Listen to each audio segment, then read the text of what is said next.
Welcome to the Explorers Podcast with Ken Boa.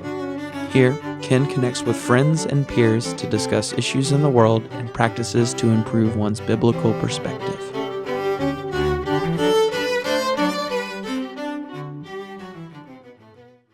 Hi, this is Ken Boa, and I welcome you to Explorers. And I'm with my dear friend Cameron McAllister. And Cameron, I call you a friend in part because I remember the iconic time of our first meeting.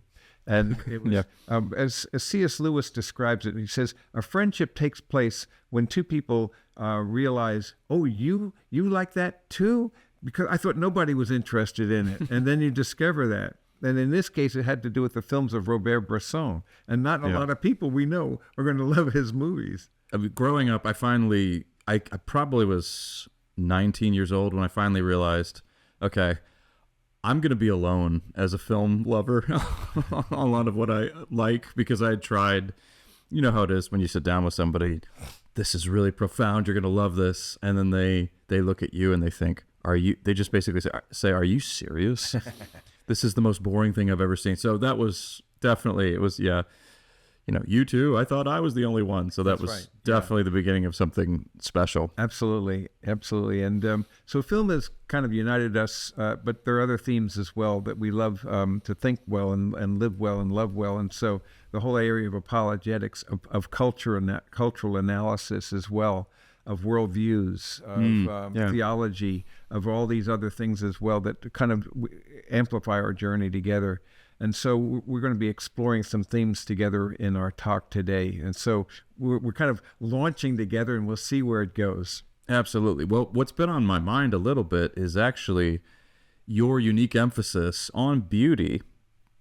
And I say unique, it's not unique, for instance, within Catholic circles. There's a rich aesthetic tradition there. Same with the Orthodox. It is unusual in Protestant circles, but particularly, I would say, within modern evangelicalism. Yeah, I fear so. People are now giving lip service to beauty, but I still think that there is kind of a submission to the kind of an evangelical subculture that associates a lot of kitsch and kind of schlock and schlep, to use a couple of schlock and schlep. Yeah, schleppitude, who that associate that without going back to the great traditions of beauty, of art, of architecture, of literature, of poetry, of narrative. In other words, it's a thin veneer, and it's taking contemporary culture and just basically trying to baptize it with a Christian veneer. And I don't think that's as rich as it needs to be. Well, if you want a picture of that, just think about, and I know that a lot of the Christian bookstores are kind of a dying breed these days, and there's a sadness there. But if you walked into one of these typical Christian bookstores, evangelical bookstores, in the latter years, I had a professor who used to joke and say, wow, it's a toy store with, the Precious Moments figures and all. Exactly right. Yeah. That's kind of what we have in mind when we use a word like kitsch. So this is not meant to be insulting. It's meant to be descriptive here. So I thought, as an entry point then, Ken, you've set it up well, it might be helpful to consider why that is the case, why that might be so, and then how we maybe move forward from it. It strikes me that we're entering into the fall season, which is a good time to think about kind of the brokenness of creation. Yes. And I think, so let me try a thought on you and see what you think of this.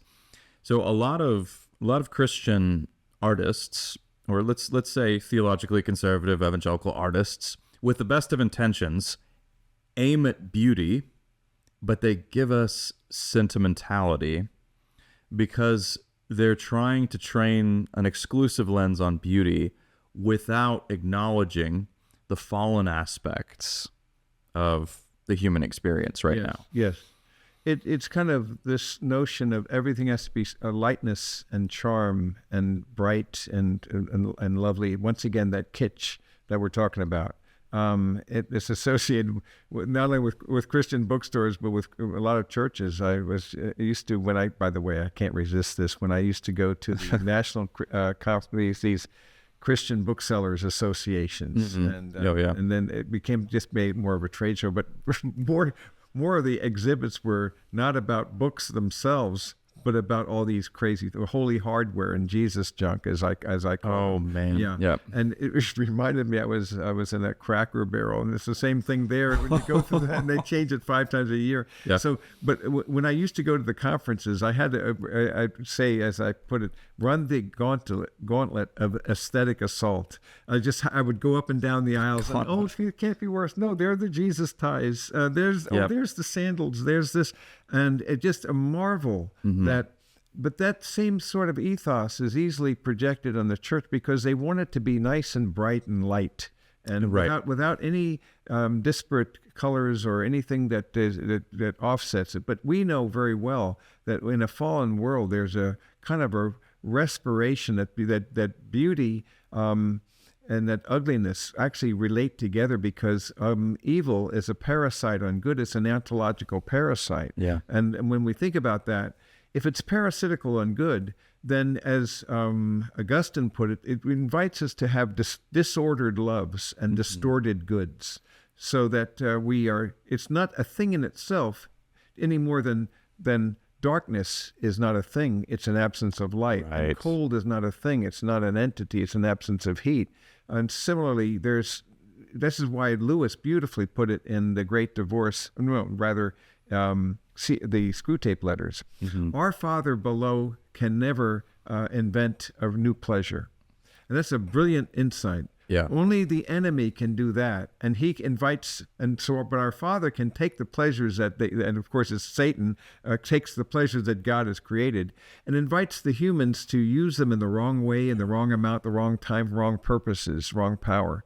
And that is the brilliant use, because it's always a counterfeit. And so it is. And so that's, to me, the understanding that we need to take into account. Yeah, so that's a very powerful ontological read on the state of affairs here, this side of eternity. Yeah. I think it's also worth,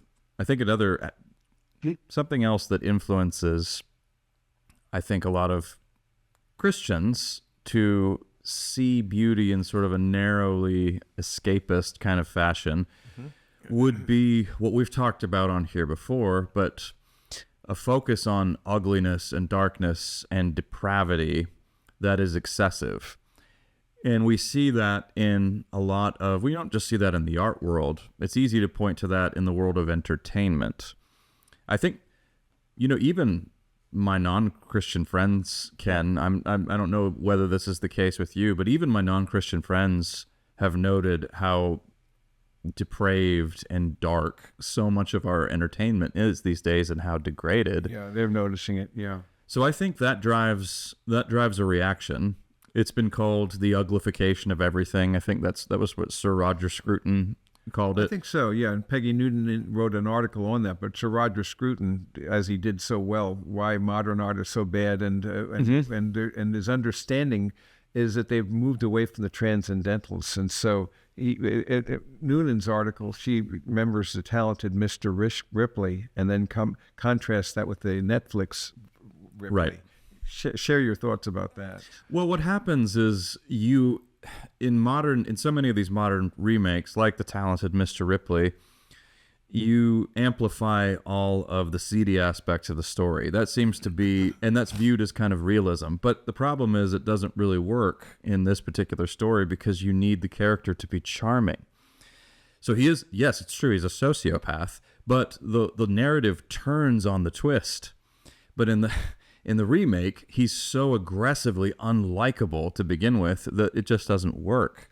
So when you take away the charm, you take away a good deal of the plausibility of the story itself. Yes. But so these kinds of antics push a lot of people toward embracing kitsch, I think, as a reaction, because they would just say, it's all so ugly. I just need some rest from it. I hear the word rest a lot. Yeah, escapism. Yes. As I can't resist this, with Peggy Noonan describing it. I turned to it eagerly and watched it. Unrelievedly ugly, grimy, gloomy, grim, a pale and watchful slug slithering through an ancient rooms. He isn't bright, eager, endearing, only predatory. Well, naturally, and yet in a culture that's now not celebrating beauty because of the association with something transcendent. Mm-hmm. It seems to me that we then overreact, and then, as you rightly say, in our church services and so forth, fail to grasp that there is a yin and a yang, a darkness and a light in a fallen world. The nature of a fallen world reveals that. And so the two components working together, but yet God's bigger than that brokenness. So let me give one more poignant example here on the sort of misfiring that happens, and then we'll stop picking on we'll stop that on Christian artists and the church. But it's impossible not to talk about Thomas Kinkade for just a second, and we're not going to stand here and beat up on Kinkade. Actually, far from it. So when Thomas Kinkade died, obviously I think by one estimate his paintings are in 10 million homes. It may be more than that, but I mean, just astonishing. Wow. And after he died, his paintings were selling again on a massive scale. So astonishing popularity. I've talked about Thomas Kinkade. I've made some critical remarks before in lectures and public settings, and every time there are people who are a bit disgruntled on this one want to defend him. So there was, when he died, I think that was I can't remember the year. I think it was in 2012 or something like that. But when he died, Gregory Wolfe wrote a very compassionate tribute to him in the Wall Street Journal. And, Gregory Wolfe has written extensively on the arts. He was the founder of Image Journal, which is a really high quality journal. So he could have said all sorts of snarky things. He's a very sophisticated critic himself. Instead, he focused on the tragic details of Kincaid's own life, which kind of cast an interesting shadow over these idealized paintings of Cotswoldian cottages and lighthouses, all bathed in saturated colors. But Kinkade died of an accidental overdose. His marriage was over. He was an alcoholic. He was facing a number of allegations of unethical business transactions. So he had once, but interestingly enough, he once said, and I quote, "I like to portray an unfallen world." And so he, in his ambition as an artist, was actually a serious one. It was and even a noble one, even though I don't think the end product works. But he was trying to capture some kind of a beatific vision. Yes. It falls well short, but he saw his paintings as a kind of consolation in a world of darkness. But what's so interesting is that the darkness of his own life encroaches on the story of him as a painter, and they called him the painter of light. Yeah. Yes. Yeah. So there's an interesting tragic dimension to that, and it's almost like an escapist mindset, almost a personal therapy, as it were, because he cannot really mine into the darkness of those tragic things sometimes. As a consequence, you become thinner in your apprehension of reality, and you just focus on one side of things and just repress or push down the other as if it was going to go away, but it can't. And so one of the amazing things that I love about the scriptures are its utter uniqueness, it coming up with things that no one ever could have thought of or ever did think of. And one of those is the fall, because the biblical notion of the fall, that we are not the way as God made us, but we changed ourselves, is utterly, to my knowledge, unique. He didn't make us the way we are. We changed ourselves. And so all was being sustained perfectly.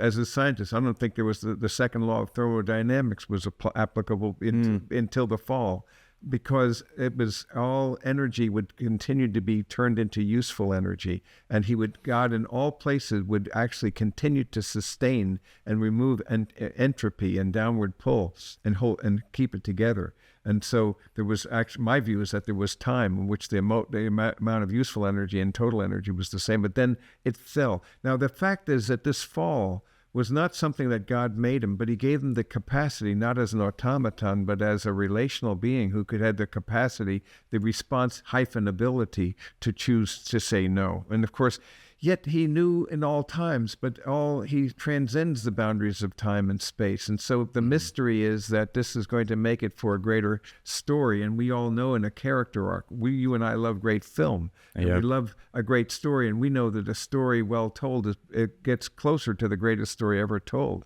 And so we realize it's going to be, in a comedy, we're going to have, it starts well, but then something goes wrong. Because it would be an insipid comedy if it started well and in the middle it was still nice, they're all happy, and in the end they're all happy. It would be insipid. It would be tasteless. It would be bland. But rather, conflict is the stuff of story. And yet at the same time, this is a negative conflict, but I think there will be in heaven conflictual things, but a euconflictual rather than a disconflictual. That's my understanding. I'm making this up, but I think it's right, because you can't have story without conflict. But in heaven, there will still be but it'll be a euconflictual conflict of two goods, like in homeostasis, where you need sodium and potassium. They need to be in balance, you see, and there's still dynamism and development. Dynamism, and but they're not one being bad. But actually, you need to have all the electrolytes have to be in their proper place, and so there's a constant but a creative tension between good things. I think that's really in the divine interface that we had from all time, and so I think that we're going to be reflecting that. But now that no longer the downward pull of the fall, and its sin and its degradation, that's going to be done away with. So I think he's seeing something in the future, hoping for that, but you have to realize that we live in this fallen realm. And so and so there's a sense of presumption in that. You could a couple of words would come to mind. There's escapism, there's presumption. I've heard one theologian who I think went a little bit far with this, but basically said Kincaid's vision is dangerous because he's imagining a graceless world, because if he likes to paint an unfallen world, then there was no occasion for grace. I think that's going a bit far, but what ends up happening practically, though, if you try to aim only at beauty to the exclusion of the brokenness of the world, you're going to get a vision that's not quite truthful. So you have something that's a little bit closer to an Amish romance novel or something like that, where it's not quite reflective of life as it actually is under the sun. Yes. Now, I can hear somebody saying, okay, great, but a really realistic, powerful, visceral painting is not something that I want in my house. I hear that, okay, but then consider a great Flemish master like Jacob van Ruysdael, and this is not my example, by the way. I owe this to William Durness, who taught for years at Fuller Theological Seminary, was a missionary to the Philippines, but he was actually one of the pioneering theologians to look at the arts. It wasn't being done for a long time in evangelical circles. I think he must have written his dissertation in the 1960s or something like that. Yeah, Hans Ruckmacher was around at that time, and he influenced Francis Schaeffer. But you're generally right that as a whole, that was not. Really... And the only two who were doing it, he said, as a precedent, were Ruckmacher and then Francis Schaeffer. Derivative of that. So Jacob van Ruysdael was a Dutch landscape artist. But what's remarkable about his paintings is they're beautiful landscapes, but if you look at the details, you'll see that they also include, say, a dilapidated cabin or a tree that's dying. So what you have in these paintings is not an idealized vision of the world. Right. You have a vision of the world as at once beautiful but also fallen. Yes. And in one where he's got, I think it's called Two Trees. It's a remarkable painting because if you look at it carefully, it's not going to be immediately evident. You have to actually study the painting. But when you look at it, you'll see that one of the trees is actually in the shape of a cross. And there's a somewhat unnatural shaft of light that is illuminating it. But it's not it would be gaudy if this were made too obvious. Yes. He makes it very subtle. And so what you get in this painting, he was a Christian. Well, what you get in this painting is a vision of the world charged with God's grandeur, to use Gerard Manley Hopkins' phrase. but but we're not there yet. This is still this side of eternity. So you can see creation groaning, to use Paul's words, in these paintings as well.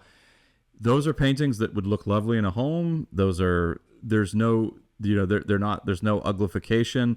It strikes a balance between beauty and brokenness that I think is very admirable. No, that's exactly right. I'm thinking about our Peter Bruegel's The Hunters in the Snow. Yes, some things like that. Yes, it's the same sort of a thing that you're looking at that, and it's beautiful, but there's also the brokenness as well. But there's a redemptive motif, and this is the whole thing: to see ugliness look at it in its face, because only we have the ability to do that if we have a hope of the gospel. That's what Francis Schaeffer, going back to him, used to talk about as taking the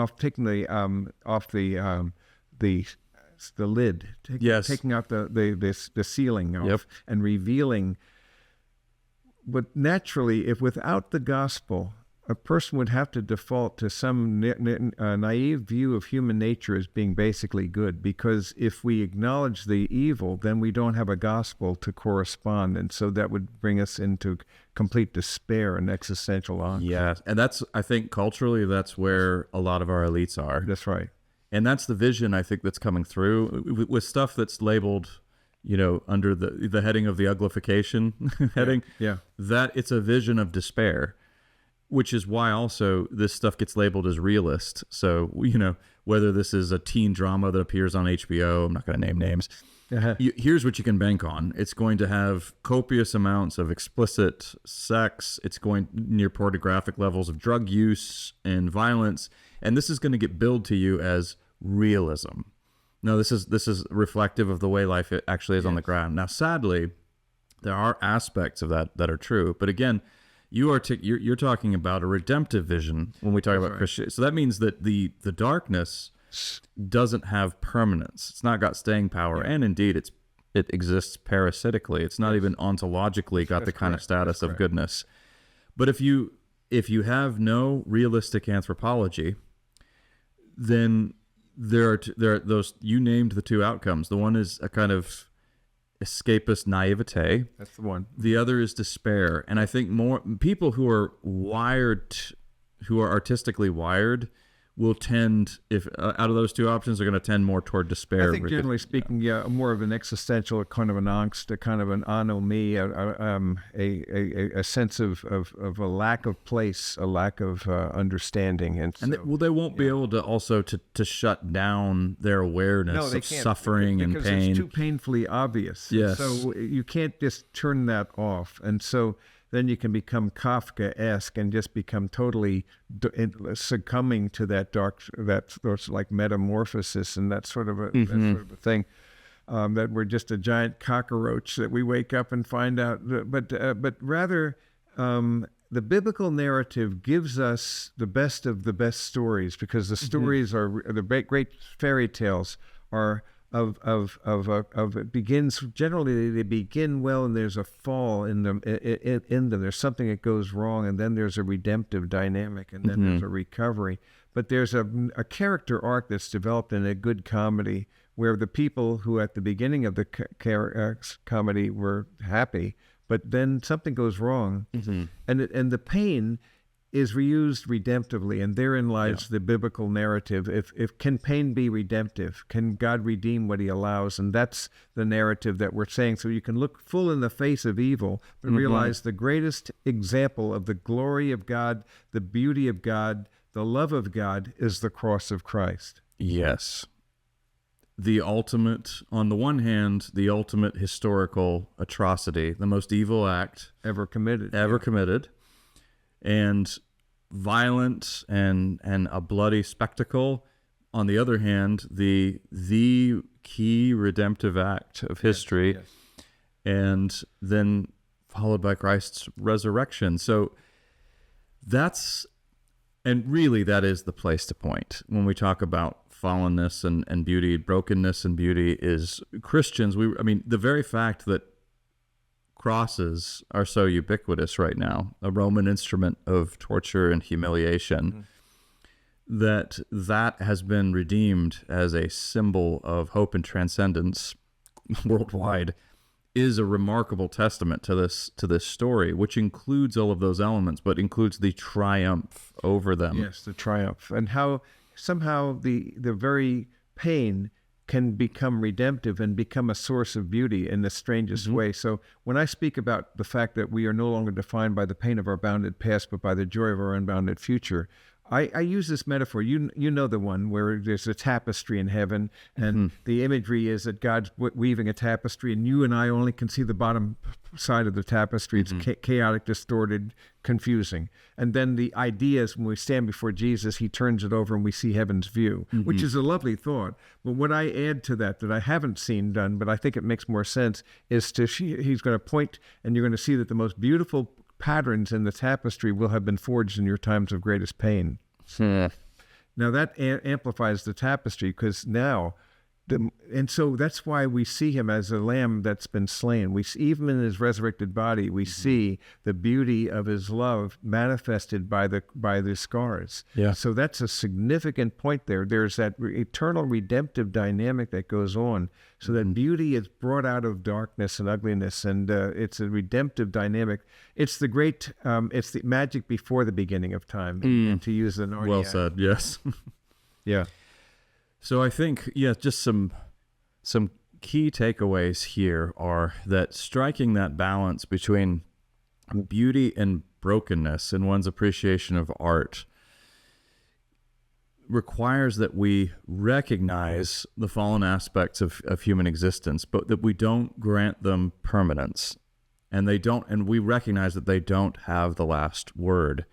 So if you go down a narrow road of trying to portray or just surround yourself with beauty at the expense of truth, you're going to end up with escapism and naivete. If you go the opposite way and try to overemphasize darkness and depravity in the world, you're going to end up with a vision that ultimately looks strangely banal, actually. That's quite correct. It loses its own power because it corrodes on the ashes of its own assumptions. And so it doesn't have anything left but darkness and ugliness, which is what happens as I went to the Guggenheim a couple I want to hear ago. about this. Yeah, this is perfect. So it was an interesting thing on earlier, about 3 weeks ago now. I was going to preach in Manhattan at the Journey Church, which meets at the AMG Theater on Times Square. And so they had 2 services there. And then I met with the staff afterwards, and it was a great time. But I decided to go in the day before, since I'm going up there anyway. So my friend Lewis Bridges and I went there, and we went to the Pierpont Morgan Library, which is always a must for me. I love that library. It's the greatest beauty, and for lots of reasons, it's extraordinary. But then we went to the Guggenheim, which I hadn't seen since I was in high school, and the Frank Lloyd Wright architecture, this spiral, even now, is most arresting and unique and impressive. But the stuff where they littered it as you're spiraling around and around, things that were on the floor where they really belong, the so-called art. And my only regret is I didn't do a film portrait of it, a visual portrait of this, because it beggared belief. Really? It just, beyond imagination, this couldn't be, oh no, it got worse. And it looked like some excrescence on the floor there, and it was just multiplying like some foam, or this horrible motorcycle sticking itself out with horns on it, and they're trying to dignify this as if it had meaning with the Fibonacci series. And so it's the kind of a place where if I put my bag down or my sunglasses on the floor, somebody might be afraid to move it because they might suppose it's part of the exhibit. Oh man. So it was going the aesthetic assault. So I was going up ascending the spiral of aesthetic assault, and I got my sanity back when we went across the street, largely, and went to the Metropolitan Museum of Art. Nice contrast. It was a nice contrast, so it ended well. But it's a tragedy to see that sort of a thing. And in my view, what we want is something that is brutally realistic, but then also sees a hope beyond that, because it's not a naive, simpering thinness, but something richer. Something that actually honors reality. Honors reality. We know, I mean, even those sensitive souls who are outside the church, who are earnestly searching and artistically wired, okay, you can see the darkness and sadness, but you also should have your eyes open for the incredible kindness, self-sacrifice, generosity that you see all around you, everywhere. And this is what great film seeks to do, and great great art, great imaging. Sebastião Salgado, my favorite photographer, does this beautifully. But there's this thing that in Japan called kintsugi or kintsukuri. It means to repair with gold, and this has been a theme in painting, in art for centuries. Yep. Apparently, there was a special device was broken there, and it was taking a thing that was intended to be a special bowl, and he wanted it to be repaired, but it couldn't be repaired properly until they realized the one way of doing this is by putting this layering pottery with gold or silver lacquer, and that the piece is more beautiful because of the brokenness than it is because of that. In fact, I have an image that if anyone's using a video of this that we can see, and the idea is we're looking at some images of this pottery, and the brokenness is actually the most beautiful part of it. And so how does one make that redemptive? And that's really the interesting idea. Mako Fujimura does a lot of that. Yep. And I think it makes sense that he's showing that there's a brokenness, but there is a redemptive thing, so that the total is greater than the sum of the parts. So you're brutally looking evil in its face, but you also see grace abound. Where sin increased, grace super increased. And so that he leverages those things and uses them for a higher good. That's a Christian vision of life, isn't it? Yes. Richer, you're looking at both sides of that, but you can see the brutality, but you can see in that too the hidden splendor. There's also that people who live faithfully a hidden life and rest in unvisited tombs, Middlemarch. Karen and I just revisited that series that was done on that great novel. But the idea of seeing that your effect can be a hidden life. Terrence Malick's film with that name is I conclude, I haven't read this, but I'm sure it's based upon the ending of Middlemarch. But yes, those who faithfully lived a hidden life and rest in unvisited tombs. But it was a life worth noting, something to be more memorialized. And in the midst of that darkness, there's this gem of beauty that emerges. That's where you're looking evil right in the face, but you're seeing that grace is bigger than the evil, because the one is a temporary counterfeit. The other is an eternal glory. Very well said. A vision of wounds but healing. Wounds but healing. So how is it possible that we will be better after this healing?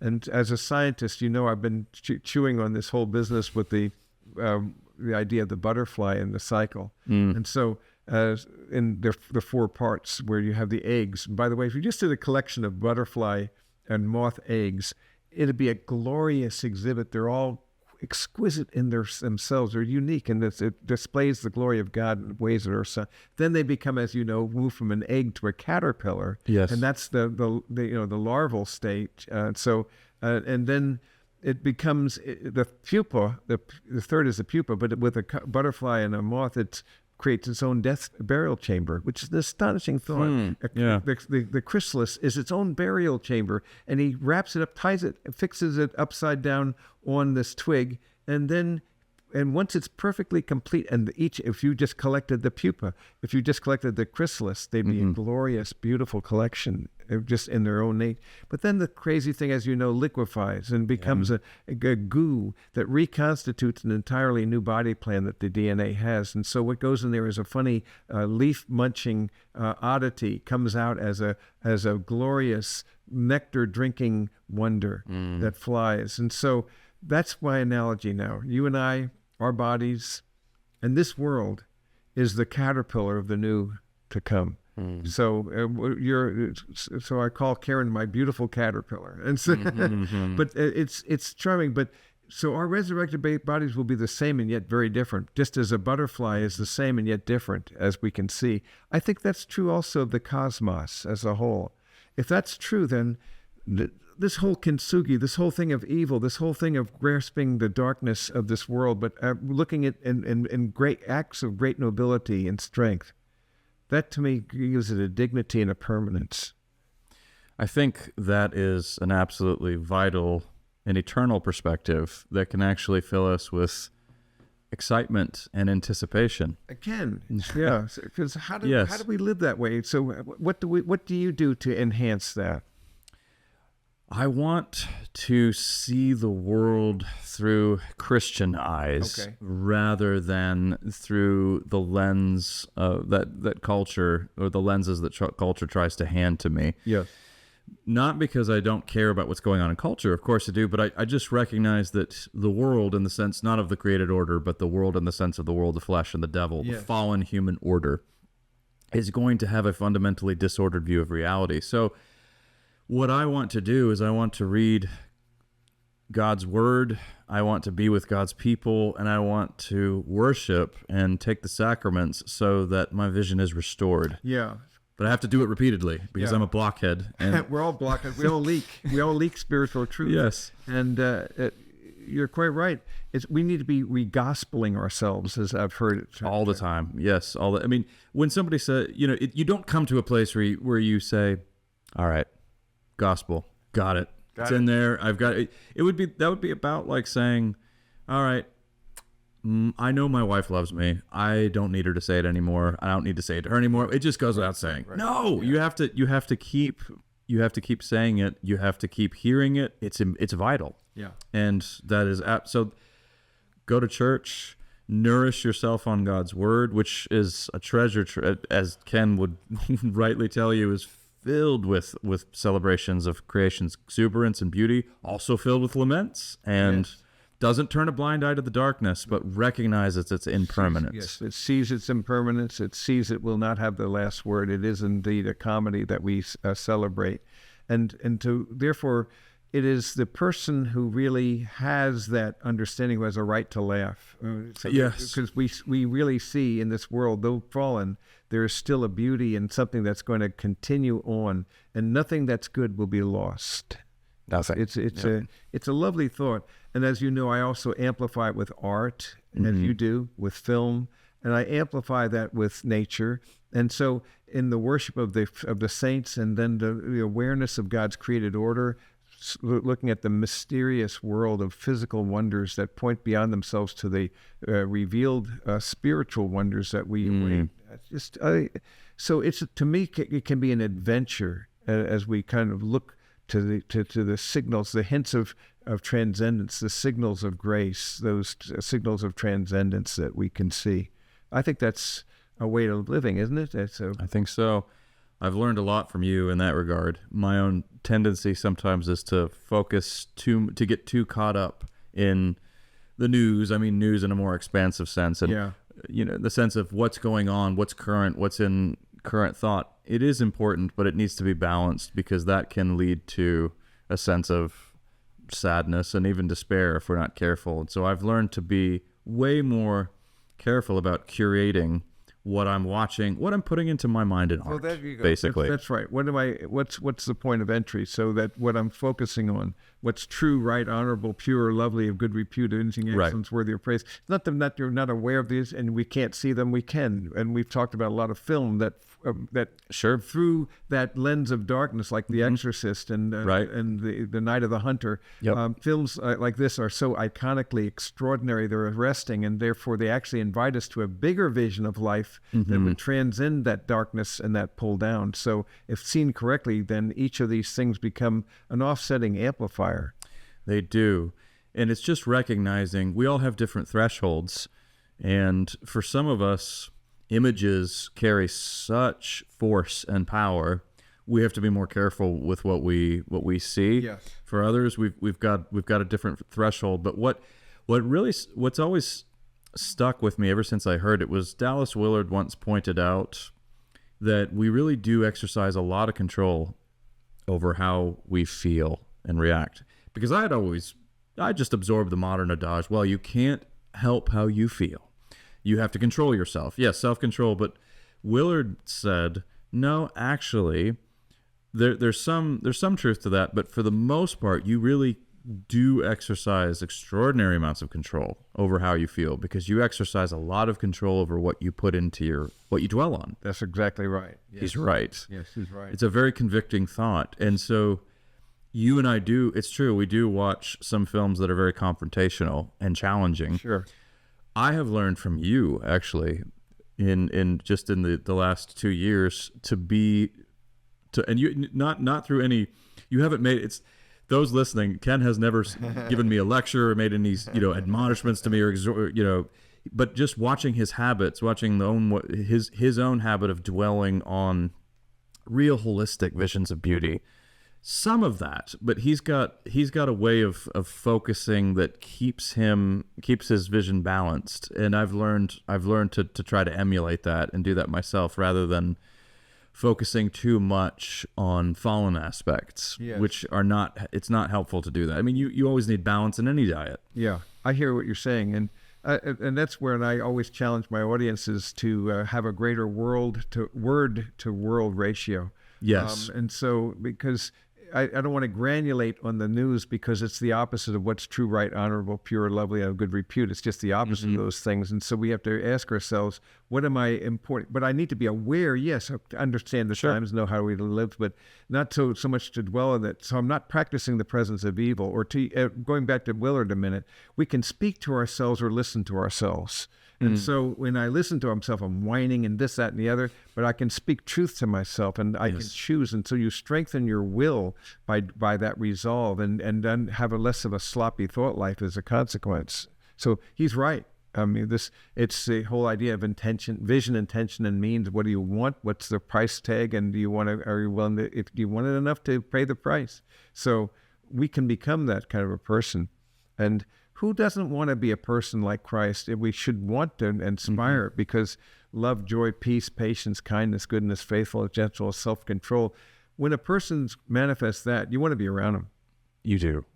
People, especially right now, I think people who display those fruits of the Spirit are like magnets to the hurting and the confused. I mean, I think the dominant emotions of our culture right now are fear and confusion. Yeah. So here you were called to be an agent of light in this dark world. Absolutely. You see somebody who is at peace and radiates hope and joy.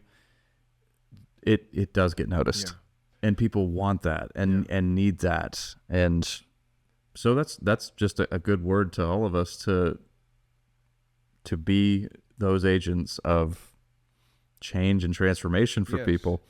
Yes, to incarnate, to not only emulate, but to incarnate, so that we become, the Word becomes flesh, and that Christ who is in us is living us in us and through us as us, so that we become a living epistle, known and read by all men, and then we become a fragrance of that will appeal or push back according to what the response.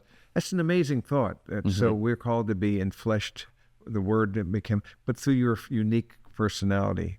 And I love that idea. So here we are, called to be people who are living incarnational lives of hope and who manifest and pursue beauty, which then points to the truth. The beauty of God's world points to the truth of His Word, and then that invites us to submit to the goodness of the Father, and the beauty, truth, and goodness become a component of our lives. So that's where I go with trust the Father, abide the Son, walk by the Spirit. They all go together. All those things. Yeah. But this has been good chatting with you about these things, and for us to see it is a broken world, but this is not the last word. And there's something beyond this world that we anticipate with joy. And we can at the same time look evil in its face, but realize, death, thou shalt die. The death of Christ is the death of death. So when short sleep pass, we rise eternally, and death shall be no more. Death, thou shalt die. Amen. Well, thank you so much for having me on Explorers, Ken. It's always a joy. Good time to be with you, my friend. Thank you for being a part of the Explorers podcast. Please like and subscribe, and we'll see you next time.